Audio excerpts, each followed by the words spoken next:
positive. We just want to honor the 6 girls as well. There are a lot of people here. Holy moly. There's a lot of people here. I'm kind of like a little historian of the team. I just look up statistics and crazy things. So I was going to talk a little bit about the team and the girls individually.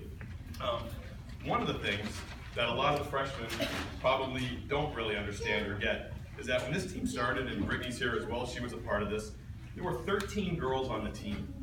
And Dr. Creed, I don't know if you're a big lacrosse fan, but 13 girls on the lacrosse team, there's 1 goalie, we had 1 incredible girl on crutches, we had 11 field players only, all right? You saw the game today and how it was out there. Those 11 girls, I have it here somewhere, I don't know what I just did with it.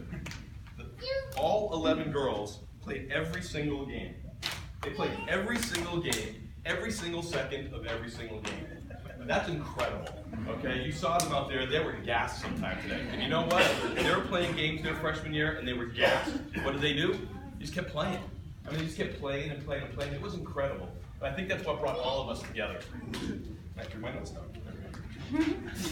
So, the freshman team, some memories, okay? The first game against Kennesaw. We talked about it a lot, okay? After that game, we were all sitting right here. And the group was maybe this big, all right? And I think there were some other girls here. I know I saw the Rileys here. I know I saw a picture this morning. I know Erin was here. Mary, were you here? I don't know if Meredith was here. You were here also. That was one of the most electric lacrosse games I've ever been in, okay? There were 1,000 people in the stands. The first goal, I was sitting in my little spot over in the corner there, and when Lauren Frick scored the goal and that music went on, the place went crazy. I mean, there were 1,000 people going nuts. It's hard for me to do it. That game, Chloe scored 8 goals, Lauren had 5 goals. It was incredible. This team would go to games at different schools. We'd go to Stetson. There were 40 girls on the team at Stetson. And our little group of 11 or 12 girls would come walking in. Okay? There were literally 40 girls. Stetson sat there and laughed at them. I mean, as a parent, we sat there and watched them as they giggled as our 12 girls walked on the field. And what happened? I'm not going to swear. But we kicked their butts. And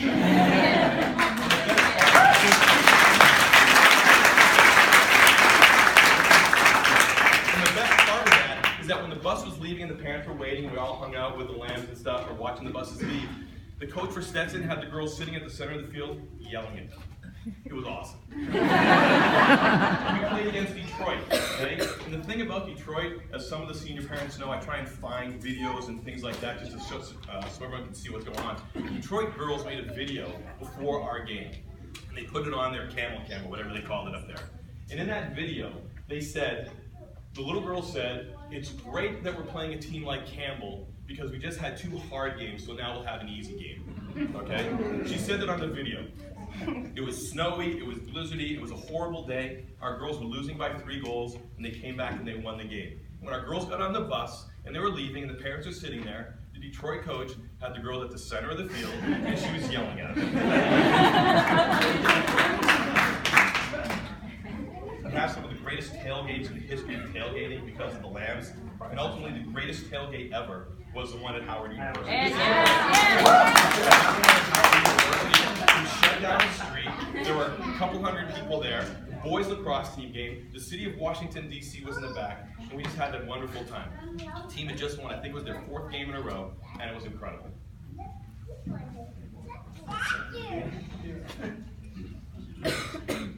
And 2 other things. The St. Joseph game, sophomore year in Philadelphia. The girls may remember that one.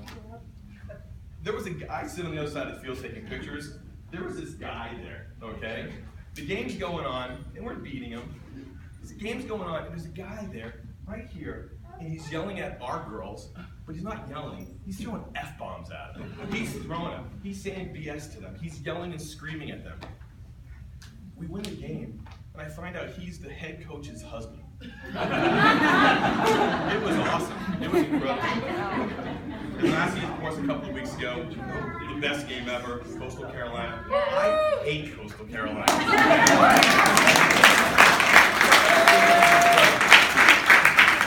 That was finally, it was like finally redemption. And today was the greatest warm-up game ever.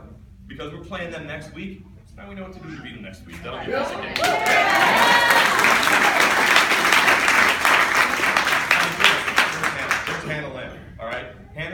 team, played the 13 games her first year. She used to work her tail off. That's what I remember about Hannah. And all the freshman girls, the thing to learn from Hannah is that she's a great athlete. She's made herself a better athlete over the 4 years. She's worked her tail off. She's worked hard, and I don't even recognize this Hannah as a freshman Hannah. That's how hard she's worked. And the thing I remember about Hannah, and what I'll always remember, is the Gardner Webb game. I guess it was last year. Your mom had to remind me of that. You're running down the field with the ball, some girl just laid you out. You did a somersault, you popped right back up, and you just kept going. That's what Hannah's all about. Jill, there's Jill. So, Jill and Rebecca were roommates freshman year.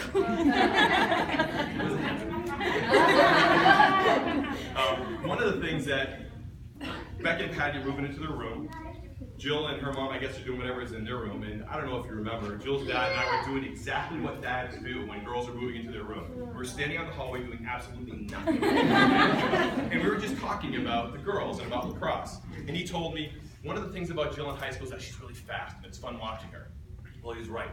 Because when she went out in the field that freshman year, it was like lightning watching her up and down the field. In the game against Stetson, that game, she had 5 ground balls, and it seemed every time there was a ball on the ground, Jill had it. It was incredible. And the one thing, I don't know if you know, senior day 4 years ago was Coop. Lauren Kukinski is her last name, correct? Kukinski, never called her Coop. Probably the highlight of the freshman year. I mean, it was incredible. Coop, who at midfield, there had to be a wall there because she would never cross the field. She was a defender. I think she was afraid to go on the other side of the wall. Well, Jill gets the ball. She starts bringing it up the field. She passes it to Coop, and Coop takes off, and she scores a goal. The place went crazy. It was one of the greatest moments in his freshman year. Absolutely crazy. Now, Khaki. Where's Khaki? One of the things about Khaki, and this is, I mean this as an absolute compliment. You have one of the quietest games ever, and then, I mean, consistently, and then when the game's over, you look at statistics, and you got 3 goals, 4 ground balls. It's like, all of a sudden I look, it's like, well, there's Khaki, 3 goals, 4, like last week against Presbyterian, 4 goals. That's your thing, all right? You just play consistently. Today, the way you're stealing the ball. 4 years of that was awesome. And I remember, and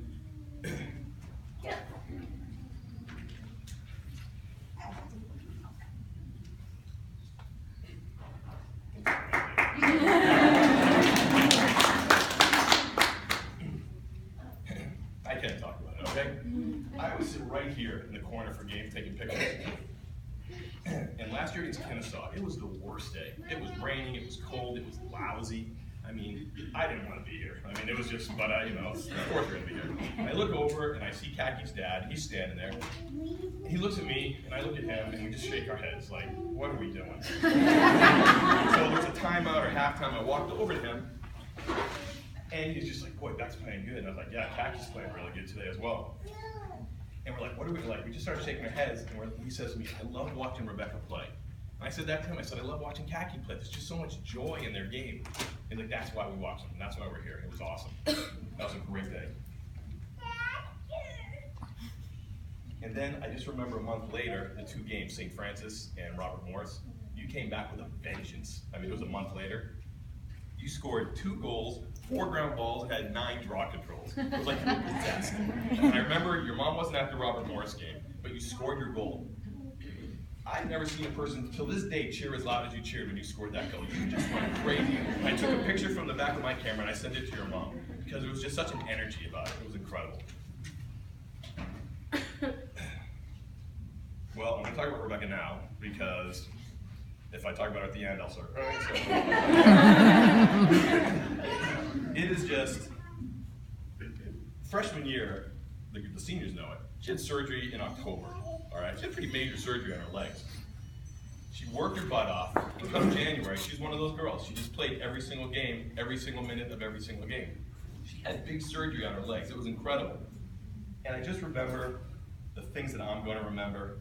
I'm sitting in my hotel room. We're at a family wedding in Georgia, and I said, I gotta leave because they're playing Davidson. And that's known as the flu game. I guess it's the flu game. Chloe's not here, but Chloe had the flu. And so we had to play with 10 girls the entire game. And Erica scored the first goal in that game, and I was thinking, we're gonna win this game. And then 17 Davidson goals later, but Rebecca got to score her one and only goal that year, so it was awesome. I'll always remember for Rebecca. She scored her goal against ODU and jumped into Lauren's arms and just squeezing her. It was incredible. In the last 3 games last year was just magical for me as a dad. I mean, Rebecca scored 10 goals. The Coastal game, Erica passed her once, Annie Cook passed her once, and Rebecca threw her stick to the ground and started cheering. I'm at home like a madman. My neighbors must have thought it was crazy because I was watching it. But it was just incredible, and that's what I'll remember. I'll always remember just hearing, "Hey Day, hey Khaki, hey," after every goal you said that. I don't even know if you knew you said that. After every single goal. I'm out of it. I'm out of it. And lastly, I'll talk about Erica and Lauren. You have to talk about them together, but I'll talk about them individually. Right now, down the street, there's a game going on. North Carolina's playing Duke right now, okay? It's a big game. The best duo in the nation is Erica and Lauren, okay? I mean, Lacrosse Magazine, Inside Lacrosse, they don't seem to recognize it, but these two are the most formidable duo in the nation right now. And so I wish people would recognize it.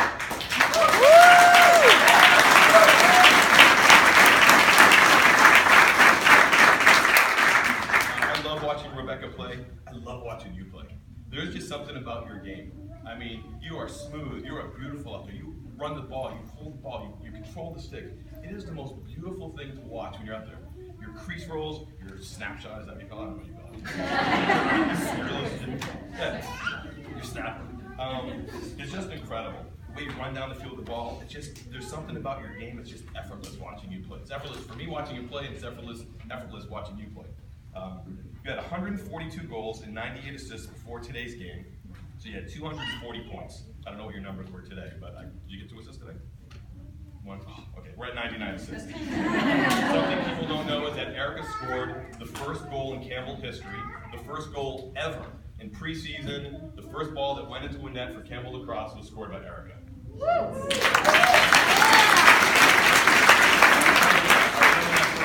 Her first goal. When you took a shot, it bounced high in the air, and you threw it down.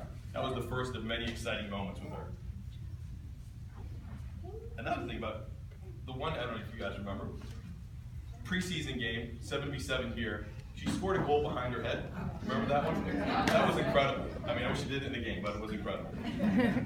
She scored 7 goals in snowy St. Francis. She scored 3 goals in the second half, Detroit, that snowy game, to win that game. And this year, for the parents who weren't there, she scored the most incredible goal this year, the Whirlybird goal. Yeah, it's a little twister goal against Gardner Webb.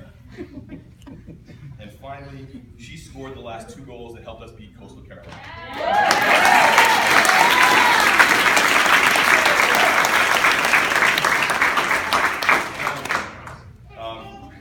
And most importantly, I think it's the coolest thing, she has literally played every single game in Campbell Lacrosse history, the only player on the team. She hasn't missed a game.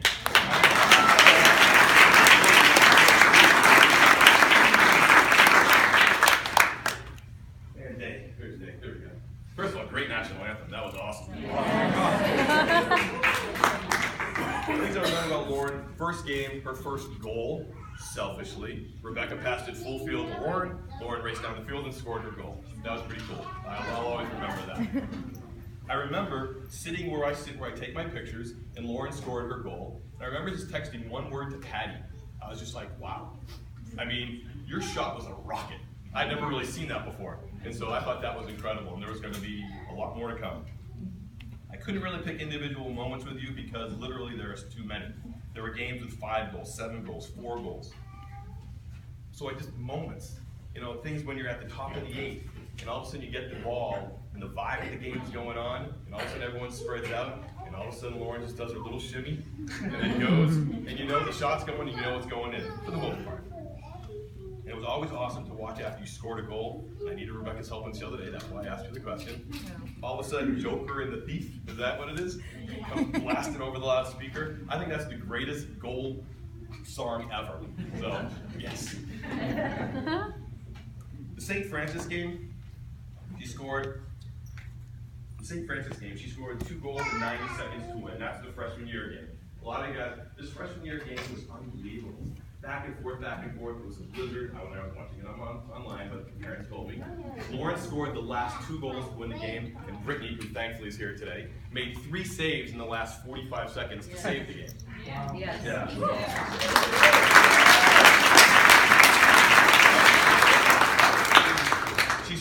7 goals against Howard in that St. Joseph game with the crazy guy. The best part of that whole game is that you scored a goal with 1:30 to go in the game. I looked up the number to make sure I was right with the time. 1:30 to go. And this crazy man, he wanted to kill you. He thought that was the cheapest thing. He's throwing F-bombs at you. He was like, I can't. It was the greatest thing ever. She scored 7 goals against Liberty her sophomore year, but the girl broke her wrist in that game. Made missed 7 games. And the one thing about Lauren, she was consistently the voice of this team. But when you spoke to her about her, it was never about her. It was always about the team.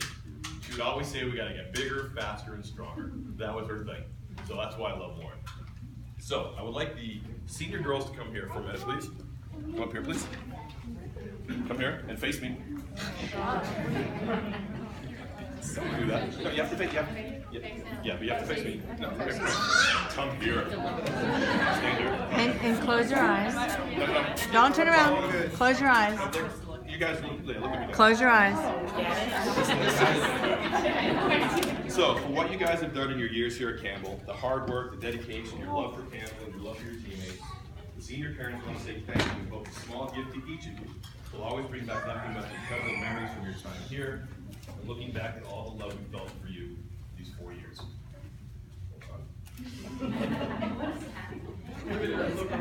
Okay, you guys, turn around. Go back.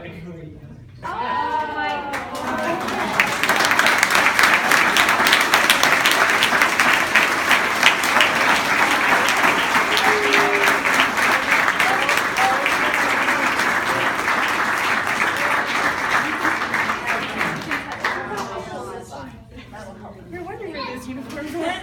My office is me still at his office. Yes, pick them up, yes. And while the girls are pulling out their pictures and looking, go ahead, take your pictures out. We can't forget one important person here who is also part of this inaugural class, number 23. All right?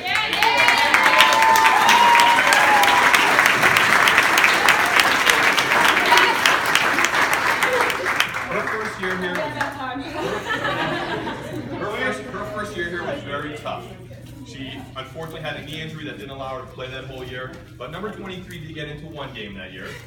Yeah, I did. Yes. But something happened to Lauren's uniform, so she got to wear April's number 23 for that Detroit game. And I scored. There you go. You know, April started off when she came back from her knee injury. She was recovering from her knee injury, and the first year was a work in progress. But this year, she's playing out of her head. And I don't get a vote, but if I did, I think she'd be a Big South Conference D Player of the Year. One of the top ones. We hope that she carries the spirit of this inaugural group to the 6 seniors with her next year when she enters her final year at CU. So, as an inaugural member, the parents are also happy to give you your jersey as well.